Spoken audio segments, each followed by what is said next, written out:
Hi అండి, అందరికీ నమస్తే. Welcome back to our channel. ఈరోజు వీడియోలో ఎప్పుడు చేసుకునే స్నాక్స్లా కాకుండా ఒక కప్పు శనగపప్పుతో టేస్టీగా అలాగే మరింతో ఈజీగా చేసుకునే స్నాక్ రెసిపీ చూపించబోతున్నాను. వీటిని మనము తయారు చేసుకుని ఒక నెల రోజులైనా నిల్వ చేసుకోవచ్చు. నోట్లో వేసుకుంటే కరిగిపోయే ఈ స్నాక్ ఎలా తయారు చేసుకోవాలో చూసేద్దాం. ముందుగా ఒక ప్రెషర్ కుక్కర్ తీసుకొని దానిలో ఒక కప్పు శనగపప్పుని వేసుకొని ఒక 2-3 సార్లు శుభ్రంగా కడుక్కోవాలి. ఇక్కడ నేను శనగపప్పు ఏమి నానబెట్టుకోలేదండి. మీకు టైం ఉంటే ఒక హాఫ్ అన్ అవర్ అయినా నానబెట్టుకోవచ్చు. ఇప్పుడు దీనిలో స్పైసీనెస్ కోసం ఒక 15 పచ్చిమిరపకాయలని ఇలా కట్ చేసుకొని వేసుకోవాలి.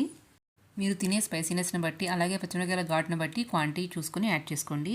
ఇప్పుడు దీనిలో ఒక కప్పు శనగపప్పుకి 2.5 కప్పుల వాటర్ని యాడ్ చేసుకోవాలి. ఇలా వాటర్ని యాడ్ చేసుకున్న తర్వాత మూత పెట్టుకొని మంటని మీడియం ఫ్లేమ్లో ఉంచుకొని ఒక 4-5 విజిల్స్ వచ్చేంత వరకు ఉడికించుకోవాలి. ఇలా శనగపప్పు మెత్తగా ఉడకాలి. చూడండి, వీడియోలో చూపిస్తున్న విధముగా శనగపప్పు బాగా మెత్తగా ఉడికించుకోవాలి. ఇలా ఉడికిన శనగపప్పుని పూర్తిగా చల్లారనివ్వాలి. శనగపప్పు చల్లారేలోపు ఒక పెద్ద ఉల్లిపాయను తీసుకొని ఇలా తొక్క తీసేసుకొని ఇలా పెద్ద ముక్కలుగా కట్ చేసుకొని దీనిని ఒక మిక్సర్ జార్లోకి ట్రాన్స్ఫర్ చేసుకోవాలి. ఉల్లిపాయ ముక్కలని మెత్తని పేస్ట్ లాగా గ్రైండ్ చేసుకోవాలి. ఎక్కడ ముక్కలు లేకుండా ఇలా మెత్తని పేస్ట్ లాగా గ్రైండ్ చేసుకొని పక్కన పెట్టుకోవాలి. ఈలోపు మనకి శనగపప్పు కూడా పూర్తిగా ఆరిపోయింది. ఇప్పుడు ఈ శనగపప్పును కూడా ఒక మిక్సర్ జార్లోకి ట్రాన్స్ఫర్ చేసుకొని ఇలా ఫైన్ పేస్ట్ లాగా గ్రైండ్ చేసుకోవాలి. ఇప్పుడు వేరొక పెద్ద బౌల్ తీసుకొని దానిలో 5 కప్పుల బియ్యం పిండి లేదా వరిపిండిని యాడ్ చేసుకోవాలి. ఇక్కడ నేను పొడి బియ్య పిండినే వేసుకున్నాను. మీ దగ్గర ఉండే తడి పిండి అయినా వాడుకోవచ్చు. మీకు రైస్ ఫ్లోర్ ఏ సూపర్ మార్కెట్లో అయినా అవైలబుల్గా ఉంటుంది. ఇప్పుడు ఈ బియ్య పిండిలో మనం ముందుగా గ్రైండ్ చేసి పెట్టుకున్న ఉల్లిపాయ పేస్ట్ని కూడా యాడ్ చేసుకోవాలి. మీకు ఎక్కడైనా ముక్కలు ఉన్నాయనిపిస్తే అవి తీసివేసుకోండి. నెక్స్ట్ దీనిలో టేస్ట్కి సరిపడంత సాల్ట్ యాడ్ చేసుకోవాలి. అలాగే ఒక టీ స్పూను వాము తీసుకొని ఇలా చేతితో క్రష్ చేసుకొని వేసుకోవాలి. వాము వేసుకోవటం వల్ల మంచి ఫ్లేవర్ వస్తుంది, అలాగే డైజెషన్ కూడా హెల్ప్ చేస్తుంది. నెక్స్ట్ దీనిలోనే మనము గ్రైండ్ చేసి పెట్టుకున్న శనగపప్పు పేస్ట్ని కూడా యాడ్ చేసుకోవాలి. ఇంకా దీనిలోనే నేను ఒక టేబుల్ స్పూను నువ్వులు కూడా యాడ్ చేసుకుంటున్నాను. ఇప్పుడు ఈ పిండంతా కలిసేలాగా 1 నిమిషం బాగా మిక్స్ చేసుకోవాలి. మీరు ఎప్పుడైనా డిఫరెంట్ ఫ్లేవర్లో స్నాక్స్ తయారు చేయాలనుకున్నప్పుడు ఇవి తప్పకుండా ట్రై చేయండి. ఇప్పుడు దీనిలోనే నేను ఒక 1/2 టీ స్పూన్ పసుపు కూడా వేసుకుంటున్నాను. ఇది పూర్తిగా ఆప్షనల్ అండి, నేను మంచి కలర్ రావడం కోసం వేసుకుంటున్నా. నెక్స్ట్ దీనిలోనే 2-3 టేబుల్ స్పూన్ల వేడి నూనె కానీ లేదా నెయ్యి కానీ యాడ్ చేసుకోవాలి. ఇలా కాచిన నూనె వేసుకోవటం వల్ల ఇవి చాలా క్రిస్పీగా వస్తాయి. ఇప్పుడు పిండి అంతా ఒకసారి బాగా మళ్ళీ మిక్స్ చేసుకోవాలి. ఇలా ఒకసారి అంతా మిక్స్ చేసుకున్న తర్వాత మీరు సాల్ట్ అలాగే స్పైసీనెస్ సరిపోయిందేమో చెక్ చేసుకోండి. ఇక్కడ నాకైతే సరిపోలేదు, అందుకని ఇంకొక టేబుల్ స్పూన్ నేను చిల్లీ పౌడర్ యాడ్ చేసుకున్నాను. ఇప్పుడు నేను కొంచెం పిండిలో వాటర్ కొంచెం కలుపుకుంటూ ఇలా సాఫ్ట్ చపాతీ ముద్దలాగా కలుపుకుంటున్నాను.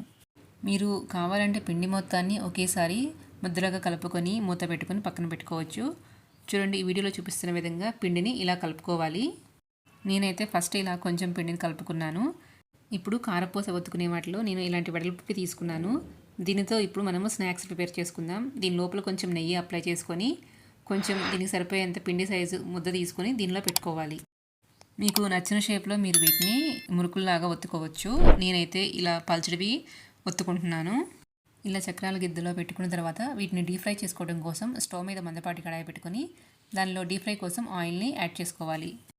ఆయిల్ బాగా హీట్ అయిన తర్వాత ఇలా వీటిని మీకు నచ్చిన షేప్లో ఒత్తుకోవచ్చు. మీరు మురుకుల్లాగా కావాలన్నా కానీ మురుకుల ప్లేట్ తీసుకుని దానితో ఒత్తుకోవచ్చు, లేదా లావు చక్రాలు కావాలన్నా లావు వాటితో ఒత్తుకోవచ్చు.